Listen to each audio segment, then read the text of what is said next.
아론의 성의는 후에 아론의 아들들에게 돌릴지니 그들이 그것을 입고 기름 부음으로 위임을 받을 것이며 그를 이어 제사장이 되는 아들이 회막에 들어가서 성소에서 섬길 때에는 이레 동안 그것을 입을지니라.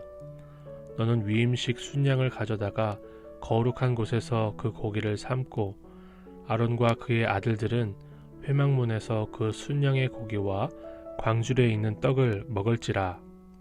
그들은 속죄물 곧 그들을 위임하며 그들을 거룩하게 하는 데 쓰는 것을 먹되 타인은 먹지 못할지니 그것이 거룩하기 때문이라.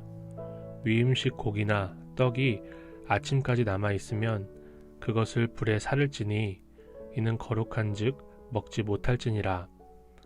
너는 내가 네게 한 모든 명령대로 아론과 그의 아들들에게 이같이 하여 이레 동안 위임식을 행하되 매일 수송아지 하나로 속죄하기 위하여 속죄제를 드리며 또 제단을 위하여 속죄하여 깨끗하게 하고 그것에 기름을 부어 거룩하게 하라.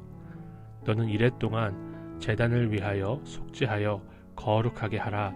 그리하면 지극히 거룩한 제단이 되리니 제단에 접촉하는 모든 것이 거룩하리라. 내가 제단 위에 드릴 것은 이러하니라. 매일 1년 된 어린 양 2마리니 한 어린 양은 아침에 드리고 한 어린 양은 저녁 때에 드릴지며 한 어린 양의 고운 밀가루 10분의 1 에바와 찌은 기름 4분의 1 흰을 더하고 또 전제로 포도주 4분의 1 흰을 더할지며 한 어린 양은 저녁 때에 드리되 아침에 한 것처럼 소제와 전제를 그것과 함께 드려 향기로운 냄새가 되게 하여 여호와께 화제로 삼을지니 이는 너희가 대대로 여호와 앞 회막문에서 늘 드릴 번제라. 내가 거기서 너희와 만나고 내게 말하리라. 내가 거기서 이스라엘 자손을 만나리니 내 영광으로 말미암아 회막이 거룩하게 될지라.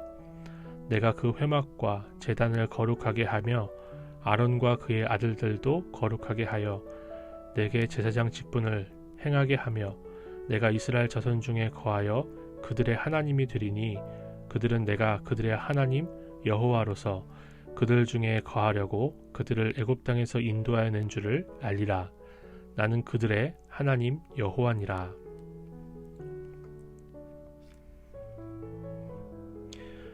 오늘 본문의 말씀은 하나님께서 제사장의 임명식, 위임식을 한 동시에 그 다음 세대까지 어떻게 위임식을 해 나가야 될지를 가르쳐 주시는 말씀이라고 볼 수가 있습니다.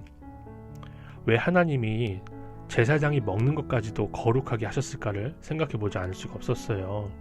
하나님이 아론과 아론의 자손들에게 주신 음식은요, 타인은 먹지 못한다라고 하십니다.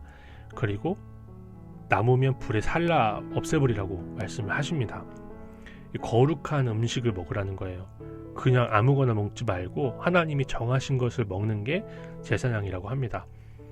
사실 이게 아론과 아론의 아들들에만 해당하는 것이 아니고 이스라엘 전체에게 하나님은 거룩하게 구별해서 먹을 것과 먹을 말 것을 구별해 주시는데요. 특별히 저는 요번에 그 발가락이 아파서 병원에 갔다가 통풍이 의심된다는 진단을 받았습니다. 실제로 피검사에서 수치가 굉장히 높게 나와서 놀라지 않을 수가 없었고 실제로 통증도 있습니다. 근데 제가 정말 놀란 게 이 통풍에 대해서 검색을 해보니까 전부 다 하나님이 이스라엘 백성들에게 먹지 말라고 하신 거예요. 새우, 해산물 이런 것 먹지 말라고 하시잖아요. 그리고 하나님이 기름 먹지 말라고 하시는데 제가 제일 좋아하는 게 아이스크림이고 제가 제일 좋아하는 게 크림입니다. 제 삶의 결론이라는 것을 인정하고 이렇게 아픈 거가 이제 인정이 되고 또 하나님 앞에 오히려 감사하게 되더라고요. 이 말씀을 더 잘 깨닫게 되는 거죠. 먹고 마시는 것 때문에 아픈 것 때문에 말씀이 더 잘 깨달아지니까 참 하나님 앞에 감사할 수밖에 없었습니다. 그런데 약을 먹고 나니까 제가 금세 정상이 된 것처럼 하나도 안 아픈 거예요. 그래서 저는 먹지 말라고 한 곱창을 몇 개 집어서 먹고 오랜 시간 걸어 다니기도 했습니다. 이런 저의 어리석은 행동 때문에 바람만 지나가도 아프다는 이 통풍이 이 저녁 내내 왔어요. 또 다시. 그래서 덕분에 아이에게 짜증도 냈습니다. 제사장은요, 고기를 많이 먹을 수밖에 없는 그런 위치에 있습니다. 하나님이 거룩하게 구별하신 가슴살, 허벅지살이 아니라 최고로 맛있다고 알려진 꼬리의 지방, 양의 꼬리의 지방이 최고의 음식이라고 하거든요. 그걸 먹었다면 그 당시 의학으로는 다스리기 힘들었을 통풍에 걸렸을 것이 분명합니다. 먹지 말라고 하신 것, 또 거룩하게 먹으라 하신 것, 하나님의 지혜이며 하나님의 놀라운 은혜라고 생각을 했습니다. 그래서 저의 적용은 이왕에 병이 걸렸으니까 절제의 열매를 맺고 2030, 20대에서 30대 사이에 늘어나고 있다는 통풍 환자들을 만날 때마다 공감해주고 또 그것을 전도의 기회로 삼을 수 있도록 주님 앞에 기도하며 그렇게 사는 것이었습니다. 또 마지막으로 왜 하나님은 제단에 닿는 것까지 거룩하게 하도록 명령하셨을까를 생각해보지 않을 수가 없었는데요. 그것이 지극히 거룩한 제단이 되어 제단에 접촉하는 모든 것이 거룩해진다라고, 거룩해지도록 그렇게 성결하게 하라고 말씀하시잖아요. 본문 37절에서 주님은 완전수인 7일을 들여서 제단을 거룩하게 하라고 하십니다. 그리고 그렇게 한 결과 제단을 만지는 모든 것이, 닿는 모든 것이 거룩해진다고 하시는 것인데요. 저는 이 말씀을 묵상하면서 문둥병자를 만져서 고치신 예수님이 떠올랐습니다. 원래는 문둥병자를 만지면 그 병과 그의 부정함이 옮을 수가 있기 때문에 만지질 않습니다. 가까이 가지도 않아요. 그런데 주님은 산에서 내려오시면서 자신을 고쳐달라고 멀리서 소리치는 문둥병자를 만져서 고치셨습니다. 그리고 문둥병자가 치료된 것을 제사장에게 보이라고까지 하셨죠. 우리 주 예수께서는 이렇게 아론과 아론의 자손들이 7일을 꼬박 들여서 속죄를 해야 거룩을 전도시킬 수 있는 제단보다 더욱 거룩하신 분이라는 것을 우리에게 친히 보여주신 것이죠. 회막에 임재하시기 때문에 회막이 거룩해진다고 하지 않습니까? 그 하나님의 아들이시며 하나님이신 우리 주님께서 그런 분이라는 거예요. 선한 사람도 악에 물드는 이 세상이라고 할 수 있는데, 그러나 주님 앞에 회개하며 주의 말씀을 붙들어서 우리는 우리를 통해서 어떠한 상황과 환경에서도 거룩하신 예수님이 전해지는 인생이 돼야 될 줄로 믿습니다.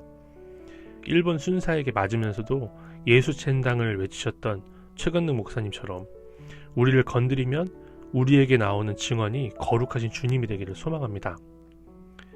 이 말씀을 묵상하면서 적용한 것은요, 제가 어제 통증이 심해서 통증이 심하고 아파도 예수천당에 나와야 되는데 희영이에게 화를 냈어요.